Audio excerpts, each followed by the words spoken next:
I like your Christ, but I do not like your Christians. Your Christians are so unlike your Christ. These famous words of Mahatma Gandhi have become a mantra for many people in America who consider themselves to be spiritual but not religious. They are people who believe in a spiritual reality greater than themselves, and they sincerely seek to have a meaningful connection with that spiritual reality. This led them to various churches, but they didn't find what they were looking for, and in many cases, what they found was the scourge of religion: hypocrisy. Presbyterian pastor John Ortberg says, and I quote, "The movement that Jesus started produced many hypocrites. Given that there are 2 billion or so Christians in the world, maybe Christianity produced more hypocrites than any other movement in history."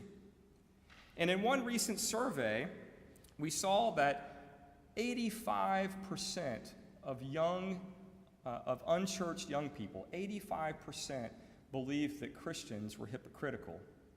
Even more surprising, 45% of young adults who attend church on a regular basis said that they believed Christians were hypocritical. Of course, the presence of hypocrites in a movement does not prove that the movement itself is in error. Every belief system attracts people who do not live up to its highest values and ideals. Furthermore, hypocrisy is not simply a problem that is unique to Christians. Everyone with strong moral conviction struggles to be honest about the relationship between their convictions and how they live their lives. Nevertheless, hypocrisy remains a strong temptation in the church. And thank goodness that Jesus anticipated this problem in his followers. The word hypocrite is used 17 times in the New Testament, and every single time that it's used, guess whose mouth it comes out of? Jesus. According to some scholars, it was Jesus that brought the word hypocrisy and the corresponding character defect into the moral consciousness of the Western world. But why is Jesus so concerned with hypocrisy? Because he knew the dangers that it posed to the continuation of his message. Jesus knew that hypocrisy would distort and destroy authentic faith, as well as the credibility of his disciples, who were charged with the responsibility of sharing his message with the world, with future generations. He knew that hypocrisy could undermine virtually everything that he lived and died for. And he was right. Hypocrisy is poison in the well. And recent studies show that one of the main reasons that young people are fleeing from the church today is because they believe that there is a Christianity without a Christ. They believe that the church is riddled with hypocrisy. Given how serious this sin is in the eyes of Jesus and how it is proven to be deadly in the church today, we are wise to take a little bit of time to reflect on it. And so this morning, we're going to look at how Jesus, who was a Jewish rabbi, connected morality and religion, which was fairly unusual in the ancient world. Then we're going to define the term hypocrisy to avoid any confusion, and end by looking at Matthew 23, which we just read, where Jesus gives a scathing critique of this sin in the New Testament. The purpose of this message is twofold. Number one, I want us to remember the seriousness of this sin. And number two, I want to think about ways to guard our hearts and our church from its corrosive effects. So let's begin with the connection between religion and morality in the ancient world. If you've looked at any of the religions or the movements of the ancient Near East, what you'll find is that all of them had moral codes. But what's interesting is that the moral codes were not rooted in religion. Just take Greece, for example, whose people believed in a pantheon of gods. These gods were like highly idealized human beings that were deathless, ageless, but very powerful. And more importantly, the gods had all of the desires, appetites, and flaws of human beings. And because of their power, they could really wreak havoc on human life and society. The goal of religion, therefore, was to appease the host of powerful, unpredictable, and capricious deities, which was a way of protecting society. The priest helped avert misfortune, which might result from a god's anger at being neglected. Since the temples existed to appease the gods, morality was left to the philosophers. But then Jesus walks onto the scene, and he brought truth-telling into the realm of religion and morality before the throne of God. Jesus, as a Jewish rabbi, made available to the world the great teaching of Israel, ethical monotheism. The idea that there is one God and that this God is the source and the judge of everything that is good. It's hard for us to imagine how countercultural this message was in ancient Rome. Jesus was saying that morality is not to be left to the philosophers, not to be left solely to the determination of human beings, no matter how smart they were. Rather, he was saying, there is one loving and just God who gives us a compelling moral vision for all of creation and then judges all the people of the earth according to love and justice in light of this moral vision. And this belief had serious consequences for the way that people thought about the moral life. If God gives the moral law and judges us accordingly, then we are called to wrestle with a very important question. How does my action line up with my religious beliefs? Religious beliefs that have moral implications as we live them out before a holy God. And in this way, we see how the idea of hypocrisy becomes important when talking about religious life. So what exactly is hypocrisy? The word hypocrite comes from a Greek term that is associated with the theater. Hypocrites were actors on a stage who commonly wore different masks to play different parts. And so someone might put on a mask and play a king in Act 1, and then exit the stage and come out with a different mask and play a baker in Act 2. So when Jesus talked about hypocrisy, he used this term for role-playing. But he deepened and focused its meaning to emphasize the condition of the inner person as opposed to mere outward behavior. In other words, there is a public me that is visible to the world, an image that I often spend a great deal of time managing and projecting to others. Just think about how people manage their image on social media, right? I mean, there are apps where you can take selfies. One's called Facetune, and you can thin your face and remove your wrinkles and project an appearance of beauty, right? Or one of my favorite pastors said that on social media, we always put our highlight reel. And when we're reading other people's highlight reel, we're reflecting on our own B footage. but we spend a great time managing the public me that is visible to the world. And then there's the private me that is invisible to the world. This private me has to do with matters of the heart. And the heart, Jesus said, is what matters the most to God. And this is why the condition of the heart is the primary focus of Jesus' teaching on human goodness. The good person is the one who loves what God loves and desires what God desires. It's a person whose inner being is bathed in the love of God and pervaded by a desire to follow God's will. So a good person is not simply someone who does something good, but a truly good person is someone who wants to do what is good and right and true. A person whose heart desires the good, so that good actions are an outflow of good desires and intentions. And this is why being a follower of Jesus requires a radical internal transformation.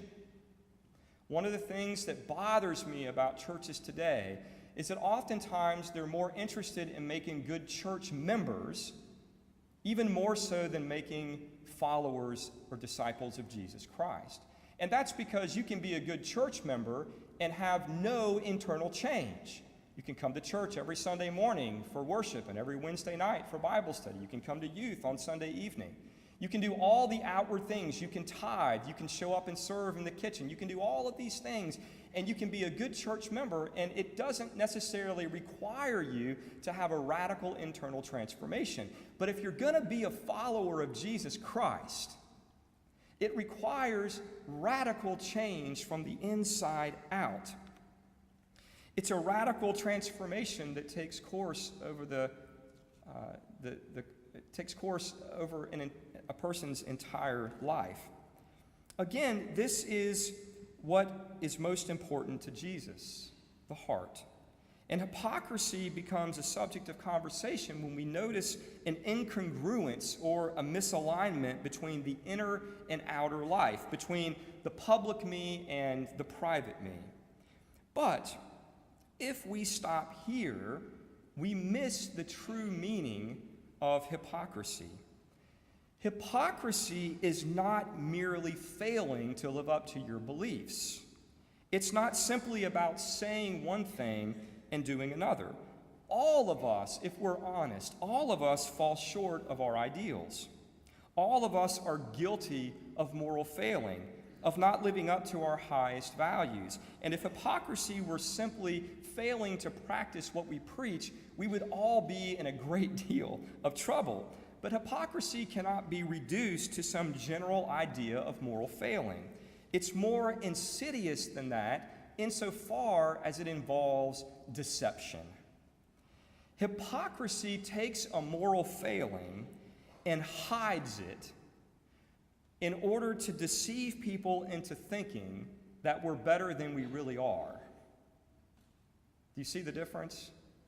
It's not just moral failing, it's taking that moral failing, hiding it, putting a false mask on, and deceiving people into thinking that we're better than we really are. For example, it's when I hide my secret dislike for you behind a polite smile. When I pretend to help you when deep in my heart, I'm hoping that you fail. I portray myself as loving when inside I'm full of judgment and selfishness. Since hypocrisy is about deception, when Jesus talks about the remedy, he doesn't talk about moral perfection or even right behavior, as if to say, just try a little harder to practice what you preach. Now, this doesn't mean that Jesus is disinterested in aligning our belief and our action. He certainly was. Jesus taught that if we don't practice what we preach, we dishonor God, lose credibility in a watching world, and hinder the spreading of the good news. However, Jesus also taught that since hypocrisy is rooted in dishonesty, denial, and deception, the only way that we can get better at practicing what we preach is to get honest about the misalignment between our inner and outer life, about our shortcomings and our character defects. So the solution is not about striving for moral perfection. It's not about just trying harder. Right? What's it about? It's about truth-telling. It's about honesty. It's about humility. Remember, Jesus says, you will know the truth, and the truth will set you free. And so the antidote to play acting is truth-telling. And this is what God wants. This is what is required in order for us to build a genuine community of love. This is what is required to be healed and set free from the deceptions that destroy us. This understanding of hypocrisy is illustrated in our scripture reading this morning, where Jesus levels a scathing critique against the Jewish religious leaders. Jesus fires off a litany of woes. And in saying, "Woe to you," Jesus was pronouncing divine judgment. He was saying God will not tolerate hypocrisy. It's not just that the philosophers think that hypocrisy is wrong. It's not just that hypocrisy can hurt our relationships. Jesus is bringing this sin to us in light of the way that God sees the world and the church. And Jesus is saying, it's not just the church. God will not tolerate hypocrisy. And furthermore, he levels these woes against Pharisees. Now, if you've been in the church very long, you'll notice that the Pharisees get a really bad rap. But they were the most admired spiritual leaders of their time. So Jesus was not criticizing religious people that everybody thought was corrupt. He was criticizing a group of religious leaders that were highly revered based on how they projected themselves to the outside world. They looked holy on the outside. But Jesus was able to see what was on the inside. And if you remember our reading, he doesn't pull any punches. He doesn't seek to sugarcoat it. He doesn't try to be politically correct. Jesus just speaks the truth and says, let the chips fall where they may, because there is right and there is wrong, and this, he says, is wrong. So, take, for example, the image of the cup. I want you to imagine having guests over for dinner and not having any clean cups. And imagine that you've just gotten over a nasty cold, so you haven't had a whole lot of time to wash dishes. So you grab a cup that you used several days ago and quickly wash the outside so that your guest thinks that it's clean. But you know that you didn't wash the inside. That's gross, right? Well, Jesus is using this image to help us understand that we all have an inside and an outside. And it doesn't matter how good you look on the outside if the inside is diseased and dirty, especially if the clean outside is intended to hide the dirty inside. And why would someone whitewash a tomb? To make the outside look beautiful and to deceive those who walk by into thinking that what is on the inside is not so bad. This is an incredible condemnation from Jesus. I mean, I just want you to try to put yourself in the shoes of the Pharisees. And listen to what Jesus is really saying. He's saying, your moral and spiritual life, your heart, your desires, your intentions, are like a decomposing, stinking, rotting corpse. But you hide all of this under a pretty whitewash marker that outwardly honors your life as a good person. Wow. That's a pretty stern critique. Jesus also talks about their tithing practices. He says you're careful to meet your religious obligations to give 1/10 of your produce to the church. You're so careful that you even divide up your spices and give 1/10 of those. Imagine, I don't know how your spice rack is, but mine is absolutely out of control. We've got a whole cabinet full of spices, right? Just imagine that you went through every container in your spice rack, you poured out the contents, you took a little knife and you carefully and accurately portioned out 1/10 of those spices and put them in little baggies and brought them all and put them on the altar. Well, we might think that you were weird, but back then, you would have looked really, really devout.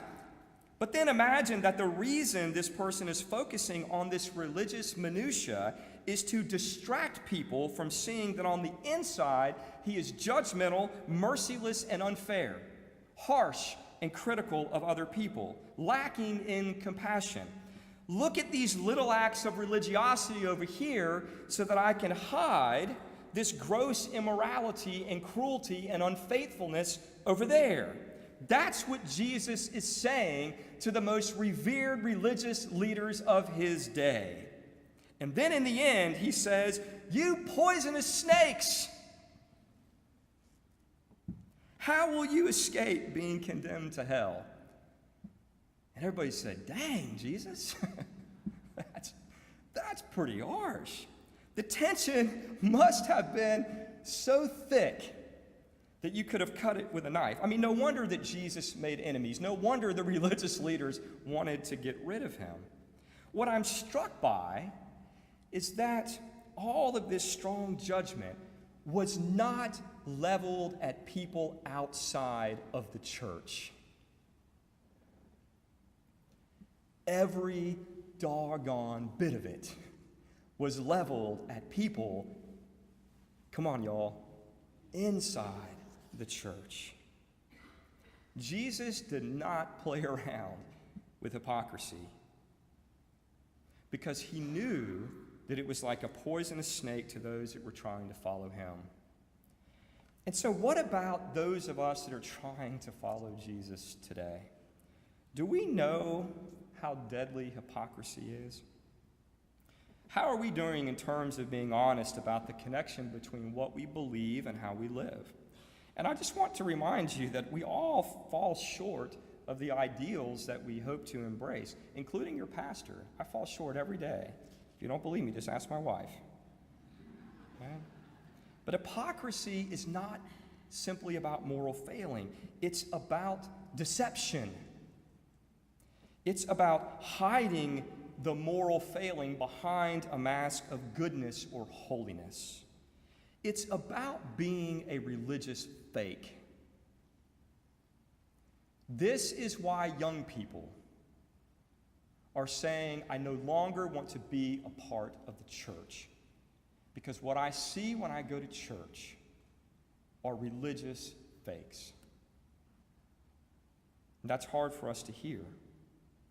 But if we understand that the root of hypocrisy is deception, not just moral failing, then we can remember that the solution is not moral perfection, it's honesty. You don't have to be perfect, you just need to be honest.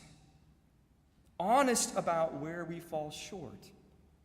Honest about our need, our continual need for grace and forgiveness. And honesty about whether we really want to get better or not. How are we doing personally? How are we doing as a community of faith? And as we try to safeguard ourselves from hypocrisy, there are a few practices I want to suggest this morning that can help. Practices that you can begin to do today after the service. First, if you've never done this, take some time to make a searching and fearless moral inventory of yourself. Look back over the course of your life and write down all of the wrongdoings that come to mind. When I did this, it took several weeks. I don't know what that says about me, but if you're thorough, it could take several weeks. It could even take months. You might want to carry a little notebook around, and as God brings the wrongdoing to mind, just jot it down. And after you have done a thorough job, confess those sins to God in a heartfelt way. This is a practice that if you grew up in the Catholic Church or the Episcopal Church, before you take your first confession, they ask you to thoroughly write a moral inventory so that you can begin by trying to get it all out and have a fresh slate. And if it's possible, then share that inventory in a confidential setting with a pastor, a counselor, or a trusted friend. By sharing your worst stuff with a trusted person and having them still love you creates an incredible experience of healing and empowerment. And then second, after you've completed the inventory, look back over it and try to grasp any deeply ingrained character defects. Now, if you say, I don't have any character defects, you are deluded. Because all of us have character defects. I have a tendency sometimes to be judgmental, and I have to work on that. I have a tendency to want to control things when I feel like things are getting out of control. I have a tendency sometimes to be selfish. And I know that if you're honest with yourself, you'll also discover some of your own character defects. What are the attitudes, dispositions, and compulsions that repeatedly come back to haunt you and hurt the people that you love?